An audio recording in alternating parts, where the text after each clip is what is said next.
5 साल में 5 मुख्यमंत्री बनेंगे, हर साल ये मुख्यमंत्री बदलेंगे। अभी मुख्यमंत्री को 10-12 दिन नहीं हुए, दिल्ली में तोड़फोड़ शुरू हो गई। गरीब रेहड़ी पटरी वालों को सारे उठाया जा रहा है, उनको रात के 12 बजे करते हैं। जो भी ये घोटाले करते हैं रात को 12 बजे पास करते हैं। जब काउंटिंग हो रही थी वाराणसी में, काउंटिंग रोक दी गई थी, 10,000 पीछे हो गए थे मोदी जी। एकदम से क्या हुआ भाई, आज जांच करा लो, मोदी जी हारे हुए हैं। और मोदी जी इतने पॉपुलर हैं, राहुल गांधी 4 लाख वोट से जीते हैं, मोदी जी 1 लाख वोट से जीते हैं। पॉपुलर कौन हुआ? दिल्ली की महामहिम सीएम रेखा गुप्ता, जिसने दिल्ली वासियों को इतना इंतज़ार कराया कि उनको दिल्ली की कुर्सी पे बैठाने में और ताज पहनाने में बीजेपी वालों ने इतना समय लगा दिया। अब तमाम बातें, तमाम चीज़ें कही जा रही हैं दिल्ली की सीएम रेखा गुप्ता को लेकर। इस वक्त मैं मौजूद हूँ दिल्ली में। हमारे साथ एक व्यक्ति हैं जो दिल्ली के ही रहने वाले हैं और दिल्ली की राजनीति को बहुत बेहतरीन तरीके से समझते हैं। तो जानेंगे और आपको समझाने की कोशिश करेंगे। स्वागत है आपका। नमस्कार। क्या नाम है आपका? मेरा नाम अरुण मलिक है। अरुण मलिक जी, किस तरीके से देख रहे हैं दिल्ली की राजनीति को? अब तो कुर्सी पे रेखा गुप्ता बैठ गई तो होगा कुछ भी नहीं। हाँ। भारतीय जनता पार्टी के लोग किसी को भी बिठा दें, लेकिन लोगों को कुछ हासिल नहीं होगा। दिल्ली के लोगों को कुछ नहीं मिलेगा। हाँ। कुछ नहीं मिलेगा। आपको मैं इससे बताता हूँ, सबूत है आपके सामने। अच्छा। 12 साल में केंद्र में भारतीय जनता पार्टी की सरकार है ना, तो क्या दिया दिल्ली को? दिया कुछ? ये मोदी जी शुरू में आए थे जब 2014 के बाद कि मैं महंगाई कम होगी, सिलेंडर कम होगा, कहा था ना, बेरोजगारी दूर होगी। वो कहाँ गई? महंगाई तो बढ़ती गई, बेरोजगारी भी बढ़ती गई। 2 करोड़ युवकों को रोजगार दूंगा, वो कहाँ चले गए? महंगाई कम करूंगा, वो कहाँ चले गए? ना तो अब ये महंगाई पे बात करते हैं, ना बेरोजगारी पे बात करते हैं। युवा कितना आज परेशान है। हमारा देश का जो भविष्य, जिसको हम कहेंगे भविष्य युवा देश का, उसको वो कितना परेशान है। डिग्रियां लेके हाथ में घूम रहा है। कभी नीट के एग्ज़ाम जो होते हैं लीक हो जाते हैं, इनके रहते हुए जो भी एग्ज़ाम हुआ वो लीक हुआ है। कॉन्फिडेंस इनको इतना नहीं है, ये सब चीज़ मतलब लीक हो जाती है। ये खुद करते हैं या क्या करते हैं, इनकी क्या है कि लोग ना तो उच्च शिक्षा में जाएं ना कुछ है। ये बीजेपी की रणनीति है। अच्छा, पेपर लीक होता है तो उस पर कार्रवाइयाँ भी तो खूब तगड़ी तरीके से कराई जाती हैं। कौन सी कार्रवाई हुई है मुझे आप तक बता दो। कितना कुछ लोग पकड़े गए? कोई किसी को पकड़ा क्या? अरे आप छोड़िए कार्रवाई, जो लड़के जो हैं अपना एग्ज़ाम देते हैं उनका भविष्य तो खराब हो गया। उनका साल तो मारा जाता है। 1 साल बाद एग्ज़ाम देते हैं, 2 साल बाद एग्ज़ाम देते हैं, वो साल तो उनके ख़त्म हो जाते हैं। वो कहाँ करेंगे? वो कैसे करेंगे? क्यों कहाँ गए? वो तो उनका भविष्य जो है वो तो अंधकार में ही है। ये सरकार कुछ देने वाली नहीं है। इस सरकार के रहते देश में अंधेरा ही है, उजाला नहीं है। और बात करी आपने रेखा गुप्ता जी की, और मैं आपको बता रहा हूँ 5 साल में 5 मुख्यमंत्री बनाएंगे। वो कैसे? 5 साल में देखिए, आप हैरान हो गए ना। 5 साल में 5 मुख्यमंत्री बनेंगे, हर साल ये मुख्यमंत्री बदलेंगे। ये कैसे खुफिया बात आपको कैसे पता? खुफिया पता है? देखिए खुफिया बातें हम देखिए राजनीति करते हैं, दिल्ली की राजनीति करता हूँ। 50 साल से कांग्रेस का कार्य करता हूँ। 50 साल हो गए मुझे कांग्रेस में, और राहुल गांधी जी की नीतियों को फॉलो करता हूँ, खड़गे जी की कांग्रेस की नीतियों को फॉलो करता हूँ। बाकी मैं ये बीजेपी इनको क्यों नहीं सकता, ये झूठ बोलते हैं, इनकी नीति को कोई फॉलो नहीं करता। दूसरी चीज़ ये बताइए, 5 साल में 5 मुख्यमंत्री बनेंगे। वो इसलिए बनेंगे, एक चीज़ मैं आपको बता दूं, इसलिए बनेंगे कि पहले सबूत था। पहले सबसे पहले इनके साहब सिंह वर्मा बने, फिर उसके बाद आपके वो आए सुषमा स्वराज आई, उसके बीच में मदन लाल खुराना भी आए थे ना। तो वो क्यों चेंज किए? रखते ना उनको रखते भी फिर बात करते, क्यों चेंज किया? तो इसलिए 5 साल में 5 मुख्यमंत्री होंगे। अच्छा, ये कहते हैं लोग कि जिसने कांग्रेस का चश्मा पहना है, जिसने और किसी पार्टी का चश्मा पहना है, तो हमारी अच्छी बातें उनको थोड़ी नजर आएंगी, अच्छी हमारी नीतियां थोड़ी नजर आएंगी। उन्होंने अच्छा क्या किया? कौन सी अच्छी नीति है? कौन से इन्होंने अच्छा किया? कौन सी नीति अच्छी बताई मुझे, बताइए। इतने करोड़ों लोगों को घर दे दिया, राशन दे रहे हैं इतने सालों से। आपने कहाँ कवर किया है जिसको घर दिया? घर तोड़ने की बात करो, घर तोड़ने की बात करो। आपको मैं याद दिलाना चाहता हूँ, वो सुरंग टूटी थी, सुरंग में हमारे देश के लोग फंस गए थे, मजदूर 41 लोग। उसको किसने निकाला? एक मुस्लिम वो लड़का, असलम क्या नाम था, उन्होंने निकाला। संगम विहार में रहते थे और उसका घर तोड़ दिया। जिसने 41 मजदूरों को बचाया उसका घर इन्होंने तोड़ दिया। अभी तक उसको घर नहीं मिला। भारतीय जनता पार्टी ने किसको घर दिया मुझे बता दो। किसी को भी घर दिया तो मुझे बता दीजिए। तमाम गरीबों को यूपी में, बिहार में। गरीबों को तो उजाड़ने में लगे हुए हैं। अभी मुख्यमंत्री को 10-12 दिन नहीं हुए, दिल्ली में तोड़फोड़ शुरू हो गई।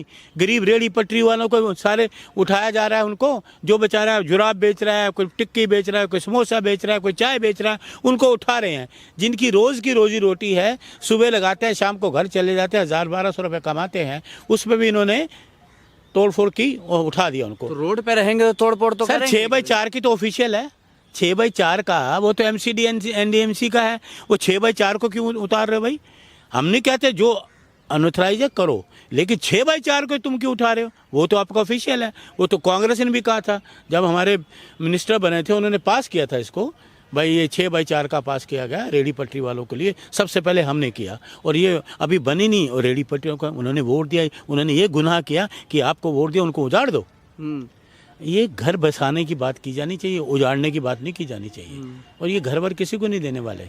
अच्छा, आप लोग ये कहते हैं कि बीजेपी अच्छा काम करती नहीं, बीजेपी अच्छा काम करती नहीं, लेकिन अब धीरे धीरे हर जगह बीजेपी तो छा रही है। दिल्ली में नहीं थी जब से केजरीवाल आए थे, उसके बाद अब दिल्ली में बीजेपी ये सर सारी ईवीएम में भी है सर, ये ईवीएम की मेहरबानी है। ईवीएम ये ईवीएम की है। अच्छा। ये बेईमानी की जाती ईवीएम से। अच्छा, एक चीज बताइए, जहां आप लोग जीत जाएं वहां ईवीएम सही है, और जहां आप लोग हार जाएं वहां ईवीएम ये गलत इनको है? मैनिपुलेशन है, इनका मैनिपुलेशन है। ये क्या करते हैं देखते हैं भी, इनका एक मैनिपुलेशन है कि ये देखिए सर, दिल्ली में 70 सीटें हैं, 70 सीटों में 35 या 36 पे हमारी सरकार बनती है। तो इन्होंने वो सिस्टम रखा भी 45 करो, ओपोजिशन को 22-23 पे रखो, ताकि लोगों को शक ना हो, लोगों को शक ना हो। ये मैनिपुलेशन आप किसको कहोगे? ये मैनिपुलेशन है। आप ये नहीं करिए, पब्लिक इनके खिलाफ है, पूरे देश की पब्लिक इनके खिलाफ है, पूरे देश की पब्लिक इनके खिलाफ है। बताइए आप, है कि नहीं है? पूरे देश की पब्लिक इनके खिलाफ है। मोदी हट जा, मोदी घर जा, मोदी लोग ये कह रहे हैं। बीजेपी ने दिया क्या है लोगों को सिवाय परेशानी के? चाहे कानून व्यवस्था ले लो, महिला परेशान है, किसान परेशान है, कोई हर आदमी परेशान है। इनको लोग पूरे देश के लोग 143 करोड़ लोग राहुल गांधी खड़े गए साहब, राहुल गांधी कर रहे हैं कि राहुल जी आओ देश संभालो, राहुल जी आओ देश संभालो, ये कर रहे हैं। इनको तो कुछ चाहता ही नहीं है। अच्छा, अगर राहुल जी आओ देश संभालो, तो अभी लोकसभा चुनाव हुआ था, तब क्यों नहीं राहुल जी को ले आए लोग? तो मैं आपको, राहुल जी ने अटका दिया ना इनको। 400 का नारा कहाँ गया? 400 के पार लाएंगे, ये ज्योतिष है क्या? मोदी जी ज्योतिष हैं या भारतीय जनता पार्टी ज्योतिष है क्या? 400 पार, 400 पार।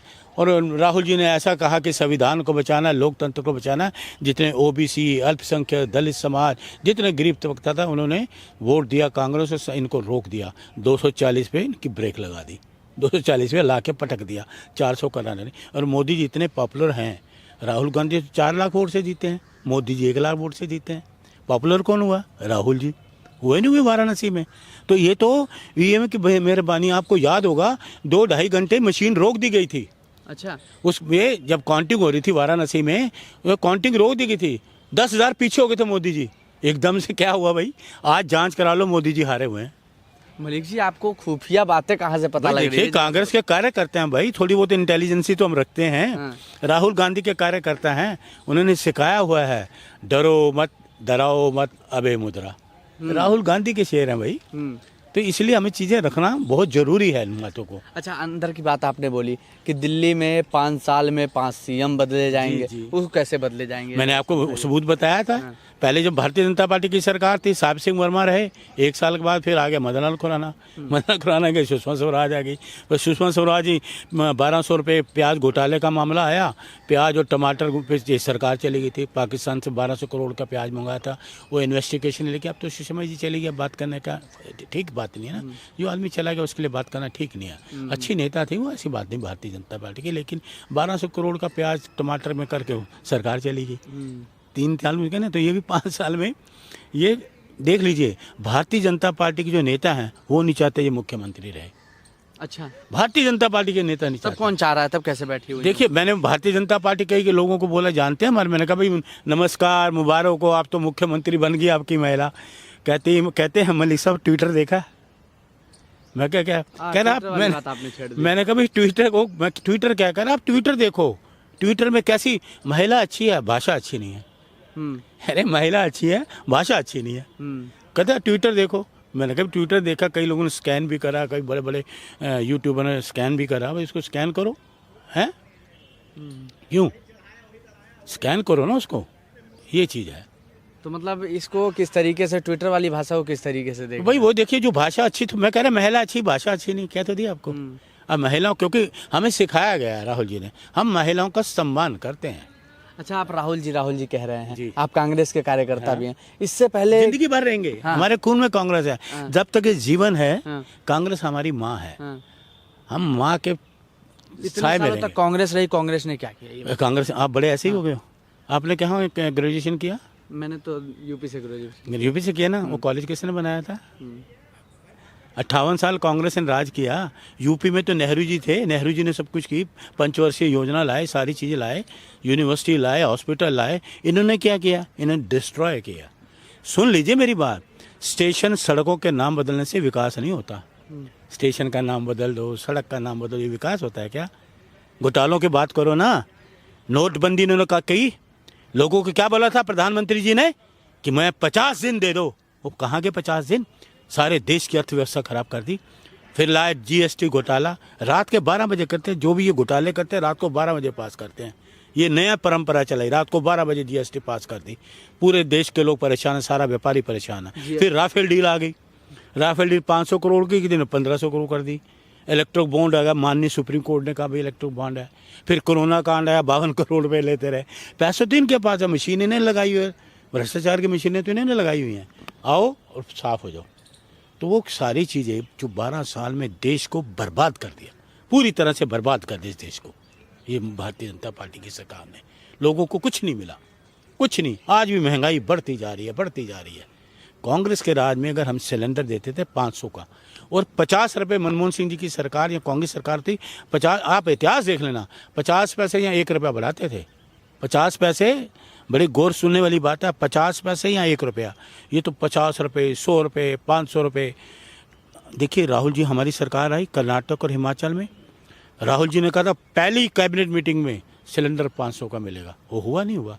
कर्ज माफ़ हुए किसानों के। इनकी आज क्या हो गया? क्यों नहीं दे रहे भाई? 1100 का सिलेंडर आनी तो चली गई। 1100 का सिलेंडर, आप 500 का करो ना, क्यों नहीं करते? सरकार तुम्हारी करो, दिक्कत क्या है? तो ये सिर्फ कहना और करना बहुत फ़र्क है। ये कहते कुछ है, करते कुछ है। लोग परेशान हैं। और देखिए ना, ये हम देखिए, हम महिलाओं के साथ जो अत्याचार होगा साथ में खड़े हैं। राहुल जी कह रहे हैं जहाँ भी अत्याचार किसी से होगा कांग्रेस पार्टी का हर कार्यकर्ता खड़ा है। बाकी इनको कुछ नहीं होगा।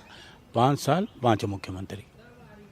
दिल्ली की राजनीति जो देश के कोने कोने से, यूपी से, बिहार से, झारखंड से, हिमाचल प्रदेश से, मध्य प्रदेश से, पंजाब से, तमाम राज्यों से लोगों की नज़रें दिल्ली केंद्र पर बनी रहती हैं और लोग यहाँ की राजनीति को समझना चाहते हैं, जानना चाहते हैं।